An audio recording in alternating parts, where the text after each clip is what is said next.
The Cincinnati Bengals have made a statement. T. Higgins is going nowhere. Ja'Marr Chase is extended for life. That's right. The Cincinnati Bengals have paid their top 2 targets. They are now the richest combination in football. Ja'Marr Chase has received a 4-year, $161 million contract. $112 million guaranteed. That makes him the highest paid non-quarterback in NFL history. T. Higgins is now the highest paid wide receiver 2 in NFL history. He receives a 4-year, $115 million deal with the first 2 seasons guaranteed for T. Higgins. So T. Higgins and Ja'Marr Chase are going nowhere. They will be Cincinnati Bengals. They will be torching defenses for years to come. And I'm sure the happiest man right now is Joe Burrow. Joe Burrow's got to be smiling from ear to ear.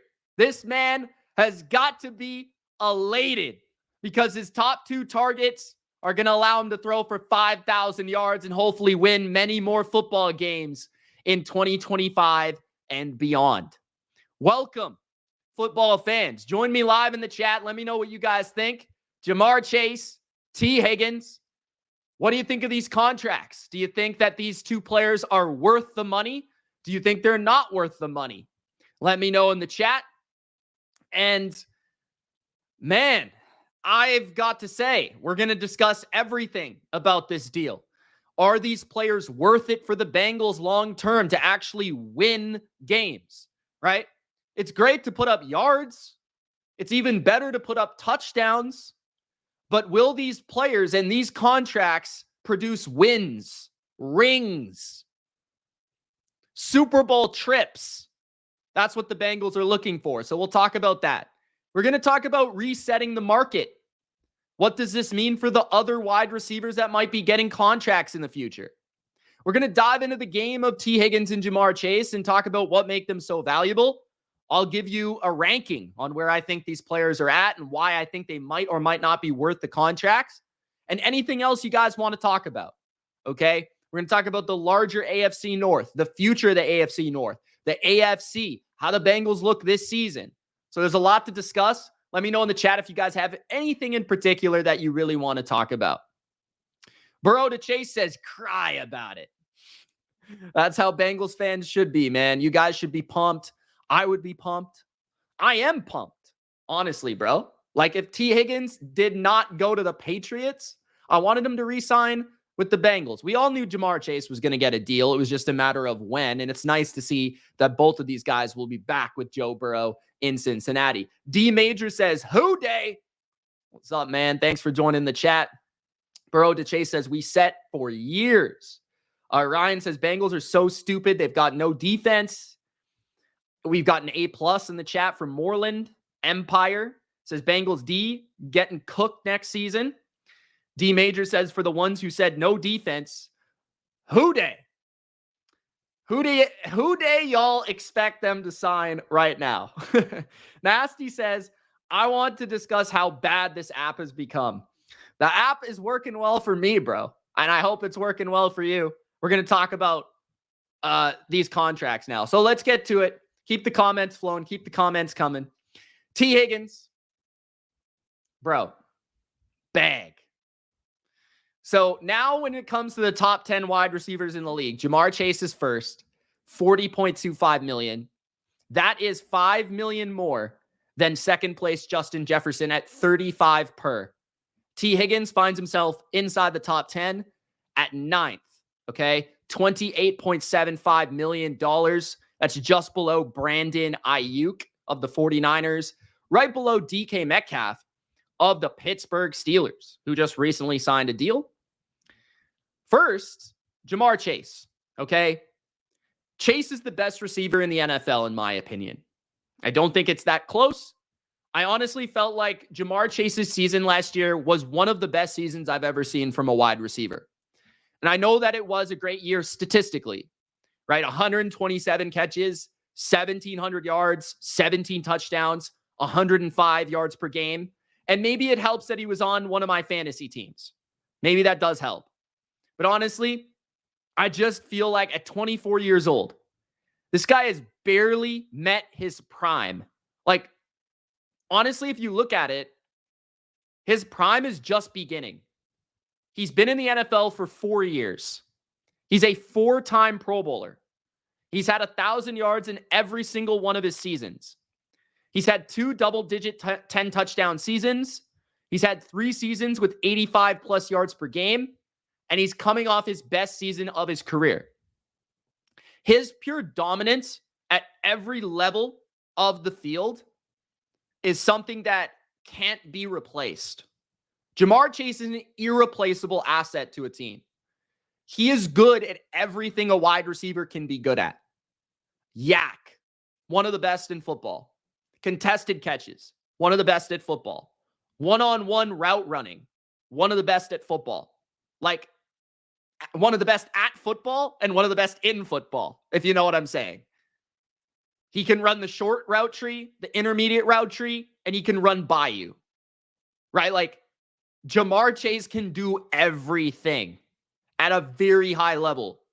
And so for Myles Garrett to get $40 million a year, Ja'Marr Chase, he might be the best player in the league. Like, this might be crazy. Guys, I know that quarterbacks are more valuable than other positions, but if you're stripping out the value of a position, Ja'Marr Chase last year might have been the best player in football. I don't think that's crazy, right? Maybe you would give that to Saquon, but Ja'Marr Chase is in that conversation. First team All-Pro, got MVP votes, was in the Offensive Player of the Year running, and I'm not sure why he didn't get more votes. This guy was just routing people up with regularity last year. Anytime they needed a play, any way they needed a play. It didn't matter, bro. It didn't matter. So you look at Ja'Marr Chase, and I think he deserves the contract. Whatever the record was going to be, whatever the number was going to be, there's honestly no player you would rather sign to this type of money. He's 25 years old. He was born in 2000. He's already had a track record of extreme all-pro success. He's done it in the playoffs. He's done it in the regular season. He's accomplished pretty much, one of the most incredible starts to an NFL career that we've ever seen, right? He's with the Randy Mosses, the Justin Jeffersons, and the Odell Beckhams for a start to a career that we've ever seen. And like I said, you can play him outside. You can play him inside. You can have him run deep. You can have him run short. He can win a screen. He can be in motion, right? How many receivers can do what Ja'Marr Chase does? I would argue maybe like 1 or 2 in the entire league. I mean, how many wide receivers in the history of the game can do what Ja'Marr Chase can do?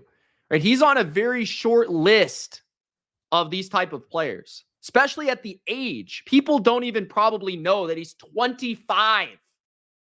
He's 25, right? So that's first thing. So this $40 million, 4 years, that's not even going to look that bad in like 2 seasons, okay? Justin Jefferson's deal looked ludicrous. And I think Ja'Marr Chase is better than Justin Jefferson. I do. I think he's more physical. I think he's more explosive. They're both amazing, don't get me wrong.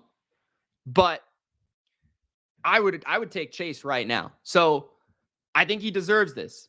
Now, I think you can pay one weapon a lot of money. But what does it mean to pay 2 weapons a lot of money? That's something that I'm not really sure about. Right? We did see the Eagles just win the Super Bowl with two pretty highly paid receivers. But Devontae Smith does not land in the top 10 wide receivers, right? And a lot of the teams that typically do win the Super Bowl, while lately it feels like maybe a couple more have had some great weapons, it feels like a lot of the best receivers in football have gone without winning, right? Like even in the past generation, like you're talking about Antonio Brown, you're talking about Julio Jones. Randy Moss never won a Super Bowl. Terrell Owens never won a Super Bowl. Marvin Harrison won one Super Bowl, right? Like, who are the best receivers that have won Super Bowls lately? Cooper Kupp, Mike Evans. I guess, you put A.J. Brown in there now, but that team was run-centric, right? As much as it is a quarterback league, a lot of the times the teams that win are mostly centered around great quarterback play and great defensive play and the combination between the two. That being said, I don't think it's crazy to say that you can get this done.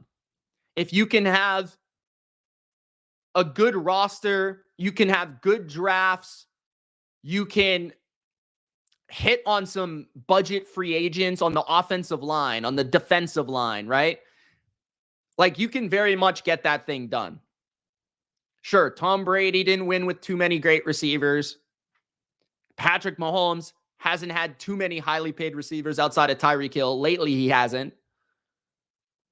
But I feel like the game is changing. It's evolving. It's becoming so much of these.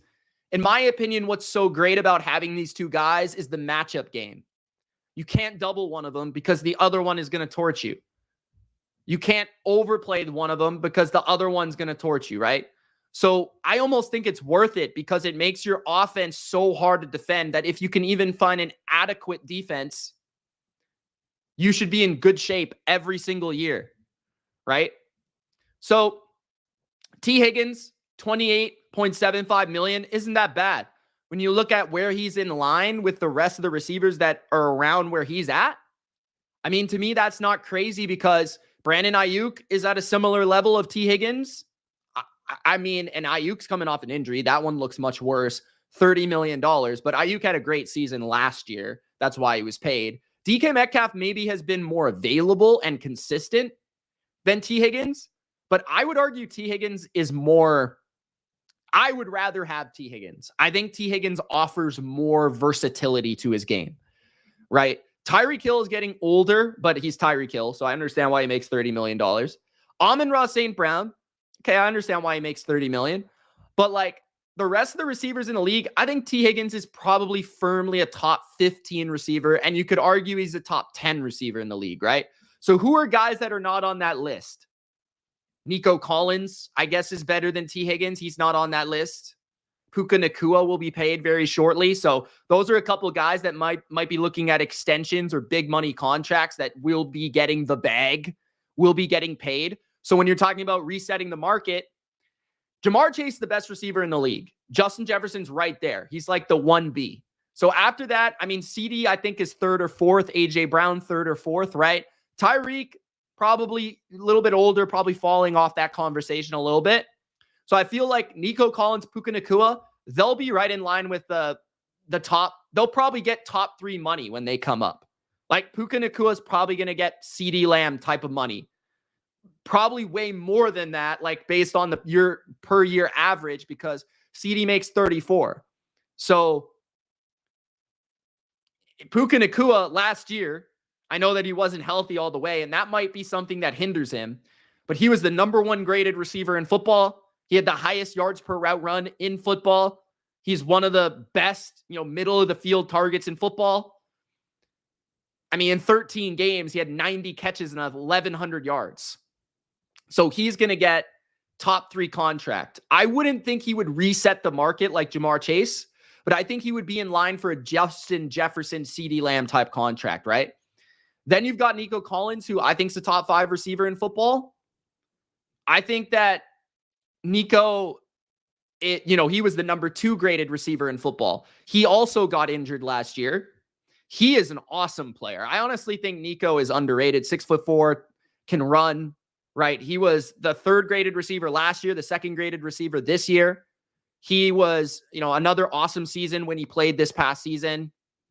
So He's an X receiver, can fit in any offense, can do anything, can run the quick slant, can run the go, can run the deep post, can run the dig, like the deep comeback. He can do everything, right? I am Vikings, Jefferson 1B. What do you mean? He's not as good as Ja'Marr Chase, bro. I'm sorry. So Nico's going to get top 5 money, bro. Mike Evans is old. He's not going to get that money. I don't think Drake Money. That's a good nickname. Drake London is going to get that type of money. I think Drake London, despite having a really good breakout season last year, he's going to have to put together like a really strong season for him to be in that top 5 conversation. He's probably going to get inside the top 10. He'll probably get more than Brandon Ayuk, more than DK Metcalf, but I would not expect him to get in that top 5 conversation. Malik Neighbors has only been 1 year into his career, but he's really interesting. When he comes up, he might be in a top 5 contract sort of situation where the Giants are going to have to pay him, right? So what's the future of this? Man, the cap keeps going up, bro. Like 45 million, 50 million. Like who's the next receiver that's going to reset the market? I honestly think it's going to be Chase for a while. Because like I said, how many receivers have accomplished what Chase has accomplished, can do what Chase can do, had a triple crown season, and is 25 years old? I mean, how many guys are going to be able to replicate that, right? You've got guys like Brian Thomas Jr., who will be in the top 10 discussion, probably in the top 5 discussion shortly after an incredible rookie season, right? Who else is there really currently in the NFL? There's not too many guys. I mean, Flowers will get paid, but not in that conversation, right? I'm not really sure who else would be in that conversation, to be honest. So I think Chase is going to be the highest paid receiver for a minute, unless Jefferson resets it again. And I don't think that's happening. I really don't. So I think Chase is fully deserving of that contract. He's so dynamic, so good. But then when it comes to T. Higgins, it's the conversation of like, and we won't know this until we see them play. It's like, okay, we paid our number 1, but is our number 2 worth that much money? And it's like, based on last year, what they were able to do offensively, based on what T. Higgins was able to do in 12 games, 911 yards and 10 touchdowns, 75 yards per game, probably the best season I've ever seen him play. T. Higgins is interesting because he is very rare as well. Like T. Higgins, don't undersell how talented he is just because he's next to Ja'Marr Chase. Like this guy has rare capabilities. Like his hands might be the best in the league. His red zone ability, his contested catch ability is in the elite of the elite. He doesn't quite have the explosiveness, the quickness, and the route running that Ja'Marr Chase has, or the yak. But his contested ability, his hands to pluck the ball out of the air, his ability to win in those isolated situations, his size. The one thing that's concerning about T. Higgins is his consistency in terms of injury. He gets beat up more often. He's less reliable and available. That's what I would be afraid of if I were the Bengals. That's why I might have not paid T. Higgins, because of the availability. It's not because of age. He's going to be 26, right? He is 26. He just turned 26. He's only a year older than Ja'Marr Chase. These guys are in the prime of their career. So when you really look at it, the next 4 years where they're signed, they're 27 or 26, 27, 28, 29, and maybe 30, right? So that's the prime of a receiver's career. After 30, you don't really want to be paying them this type of money. But from 26 to 30, you're going to be getting 1,000-yard seasons. You're going to be getting 10 touchdown seasons. Even if the guy misses some time with a knee injury or something, he's going to be able to redeem himself and come back and still be explosive and still be talented, right? So there's always concern with injury. But with me, T. Higgins has more of that concern because, okay, if you're paying all that money to a player that misses 5 games a year, how does that impact the rest of your team? That is where it becomes a problem. That is where if T. Higgins is paid this money, but he's a number 1 and he has the impact of a number 1, that's where the conversation changes because a team isn't paying one position all this money. But then at the same time, you're fully banking on the receiver position. And to flip this on its head, you're saying, well, if one of them does go down, we have 2 number 1 receivers. So we still have a great receiver room. So we still have a guy that can demand attention, that can demand a double team, That's what makes these deals so interesting. That's what makes these contracts potentially a fascinating team building strategy.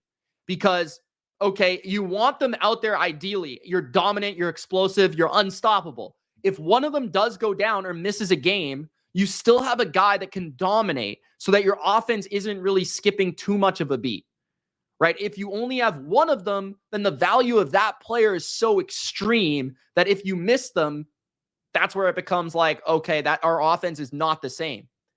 And you're fully banking on Joe Burrow to take you to the promised land. You're fully banking on winning shootouts. You're fully banking on winning by offense. You're fully banking on outscoring teams, at least for now, because your defense was crap last year. It was not good.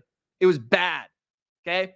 So they need to fix their defense. But I think what they're going to be able to do now is because they've got their quarterback set up, they've got their receivers set up. We'll see if Chase Brown is still on a rookie deal. He looks really electric right now. They signed up Mike Gesicki for a little bit here. They've got their tight end, right? Their O-line needs some work. They have their left tackle, but their O-line needs a little work. But it's like we've got our foundation of our offense for the next 5 to 6 years. Now all we have to do is we have to draft defense. And eventually we're going to hit on those picks. We're going to sign some veteran free agents for 1-year deals. And that's the team building strategy of the Bengals. We're going to keep up a potent passing attack that the defense cannot account for. I don't care how good your team is. I don't care how good your secondary is. It's just very hard to contain these guys, right? When they're playing as well as they did last year, they're going to score 30 on average every single game. Their rapport, their chemistry, it's like Peyton Manning with Reggie Wayne and Marvin Harrison. It's just so hard to defend, right? Their offense isn't even that dynamic or elaborate or creative, and they're still able to roll out of bed and put up 30 points. So if that defensive coaching can really, they made a change there. Can it hone in the draft picks? Can they really hit on a couple draft picks, right? What's going to happen with Trey Hendrickson? That's going to be another question for the short term that they've got to answer. Because if Trey Hendrickson ends up leaving because of this probably is going to hurt them in the short term.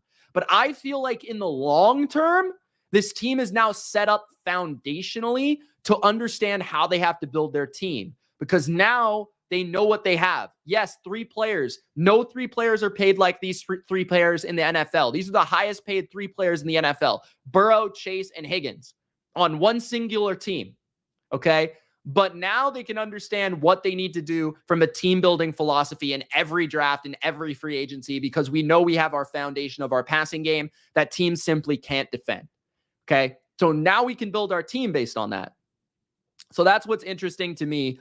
Last year, T. Higgins was graded as the 6th best receiver in the NFL last season, guys. So, he was 9th in 2021. So for his 2 best seasons of his career, he's been, according to PFF, a top 10 receiver in football. And there have been moments where he has been a top 10 receiver in football. But for me, T. Higgins has just got to be a little bit healthier. And if he is, this is a guy that's well worth the money that he's getting. I think he's very much in that DK Metcalf, that Brandon Ayuk conversation. The only difference is that those guys are number 1s on their team. But now when you look at the Steelers, Pickens is not being, getting all that money yet. So it'll be interesting to see what the Steelers end up doing based on these 2 contracts. I don't see a team like the Steelers doing that. But a team like the Eagles were able to do that, although Devontae Smith is a bit cheaper, right? So maybe the Bengals also looked at the Eagles and said, maybe we can still win with these 2 guys being paid a lot of money. Because we're just going to keep rotating our number 3. We're never going to have a highly paid number 3. We're never going to have a highly paid running back, right?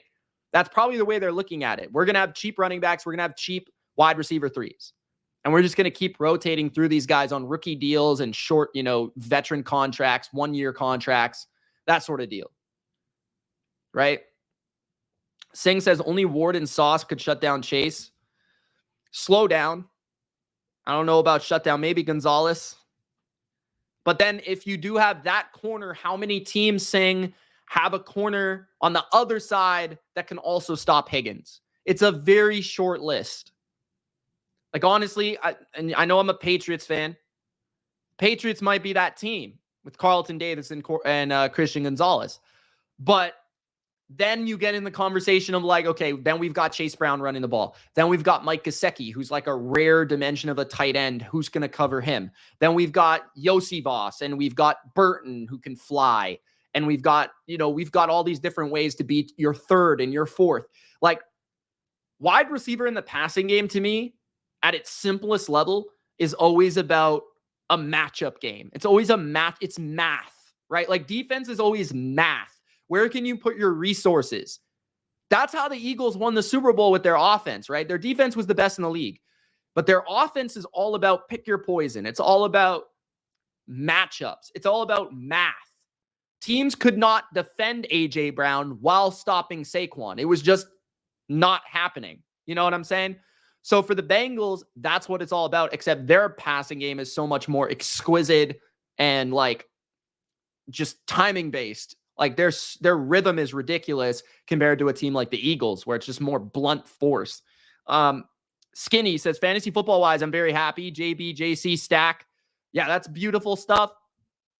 I mean, Chase wasn't going anywhere, as I said. It was more about Higgins in that conversation.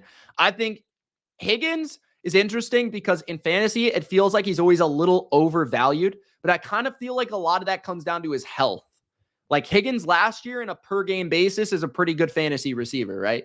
But in terms of like the full season, sometimes you grow frustrated with him because he misses games at the wrong times. At least that's my personal experience. But I think that some of that luck misfortune will turn around. I also think, guys, like people are like, they're never going to get to the playoffs. They're never going to win anything. No Super Bowls.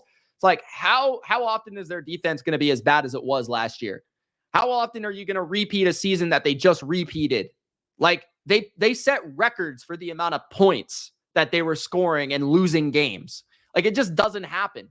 You could really do nothing to their defense and internally like flip it over next year, be the same unit, and they would win more games. You know what I'm saying? They did win their last 5 games of the year. So there is that. I'll throw that out there. And they beat 2 playoff teams as well at the end of the season. So I think the Bengals are probably going to make the playoffs next year. I don't necessarily think that they're a contender until I see some change in their defense, but you can't rule this offense out. You can't rule Joe Burrow out. That's the number 1 passing attack in football. That quarterback in the big clutch moments is a demon. Okay, that's a guy that can go with Mahomes, with Allen, with Lamar, right? So you can't rule that out. But they, like I said, they've got to hit on the draft. Like they've got to hit on the D guys, and they're going to have to find a couple gems in free agency. Maybe TJ Slayton is one of those guys, right? Maybe who they signed from the Packers to help their run defense. What other conversations we got, right? Like, I just think long-term, like I think short-term, this is not going to pay off because I think their defense isn't at a spot. But I think long-term from a team-building philosophy, I think you can sell yourself on why this would work. On top of the contracts will eventually become less expensive and affordable. And in comparison to others, it will look good. Because how often does a receiver sign at 25 for this amount of money? That is also great. This is more like a Mahomes or an Allen signing their first contract where it's like, well, they're only 25. They're only 25 and they're a quarterback.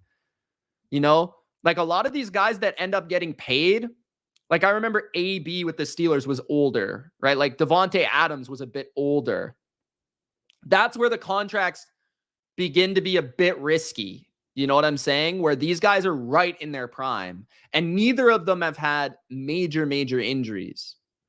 So, yeah, I mean, I'm excited. I'm excited for the Bengals next year. They were probably the most entertaining team to watch last season. I don't care if they won or lost. They were drama. They were fun. They were a party every single Sunday. And I'm looking forward to them throwing a party in the end zone every single Sunday of 2025. Happy for the 2 great players on the Bengals, man. Ja'Marr Chase, T. Higgins. The Bengals got to find a way to now find those pieces. They're not going to have a lot of room in comparison to a lot of teams to build their offensive line and to build that defense. So the question becomes, are they able to achieve a championship caliber roster with these contracts? And to me, you are banking on We've got the best receiver combo in football. We've got the best pure passing attack in football. No other team in the NFL, I don't care who you're talking about, can play Peyton Manning, Tom Brady, spread and shred football the way the Bengals can in 2025. And that is an asset that no team has other than this team. So that's where I'm going to leave it. Thank you guys for watching. I hope you enjoyed. It's Mitch. We'll see you in the next breaking news video. Peace.